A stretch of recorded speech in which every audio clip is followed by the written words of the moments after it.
I just want to show you 3 quick exercises. My workout takes all of like 5 or 6 minutes a day, okay? So this is a 20-pound kettlebell. If you can find one that isn't hard metal, it might be smarter because occasionally I have dropped this on the floor and it kind of sucks because it's really loud and I don't want to make a dent in my floor. But here we go, 20-pound kettlebell. So the first one that I do in my routine is just around the world, just like that. I count, I do 50 times to the right, and then I do 50 times to the left, okay?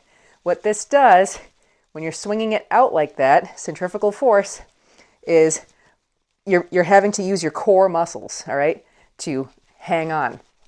You're tightening your core muscles in order to do this. See that? Do you see how my torso is moving? So both ways, all right, because you always want to do the same thing on the opposite side. All right, the other one that I do this one 30 times. You can start off with 10 or 20. If you can work your way up to maybe 50, I'm still working on it. I do 30, but spread your legs like this one.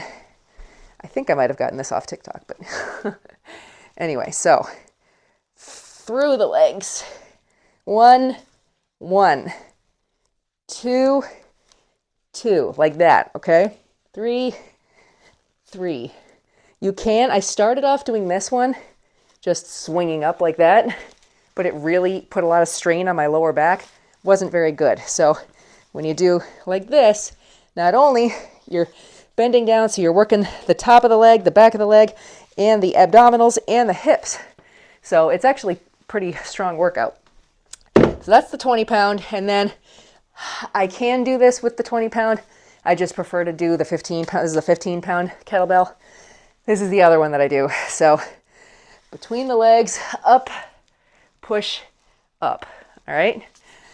Between the legs, up, push, up. So it's 1, 1, 1. All right? And then 2, 2. So either side, you can do technically like all 10 on one side and then all 10 on the other side, or 15 or 20 or whatever you want to do. It's just when you do it one side at a time, it gives the other side a little bit of a break and it's a little bit more even instead of like really putting yourself out of breath on one side, putting yourself out of breath on the other side. Does that make sense? I also, so a lot of the stuff that I do is balance work. Because you want your core muscles to be as strong as possible. So I stand like this a lot. Anybody that is right-handed, you're probably also right-footed. So you're going to be using your right leg a lot more. Plus, you're driving. Think about your driving muscles. So you're driving and you're stretching, or you're using your calf muscle on this side. So stretching the muscles is very important. Plus, a lot of people can't do this, what I'm doing right now. As weird as it sounds, I don't have the best balance in the world, okay? I am a normal person. I do exercise quite a bit, but you want to stretch your calf muscles like that. Calf muscles. And I do just want to show you one stretch that helps a lot with lower back pain. I might as well while I'm doing this. Here, take my glasses off.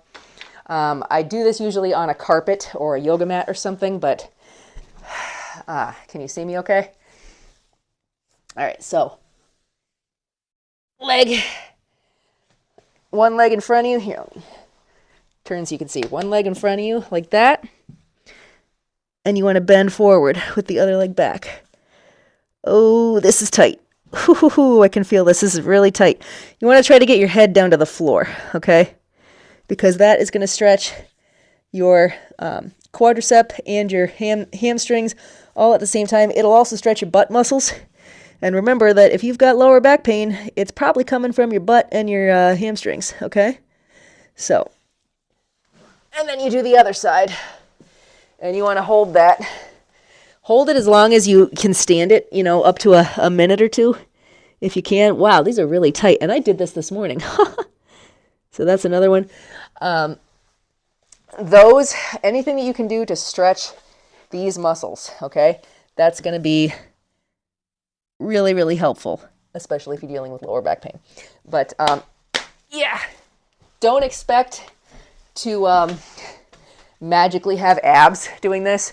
This is the older you get, over the age of 40 especially, which, you know, I am, I'm sure some of you are. The older we get, especially women, you need to concentrate on lifting weights at least sometimes. I do a lot of walking and a lot of hiking, but lifting weights like that, even if it's low level weights, is going to do a lot more for losing the weight and losing the fat than just walking. So those two things, that and the cortisol, keeping your cortisol as low as possible, which is, you know, grounding, hugging a tree, going barefoot, EFT, saffron, black tea, which is full of L-theanine and wonderful and relaxing. Any kind of relaxing things you can do. So that's that. Hopefully those exercises help you, and this does something to help you losing some weight. Those exercises are all in addition to the kinds of dietary changes, lifestyle changes, and gut healing stuff that you're going to learn with either my gut healing protocol or in my book, Think Like an Herbalist. So good luck.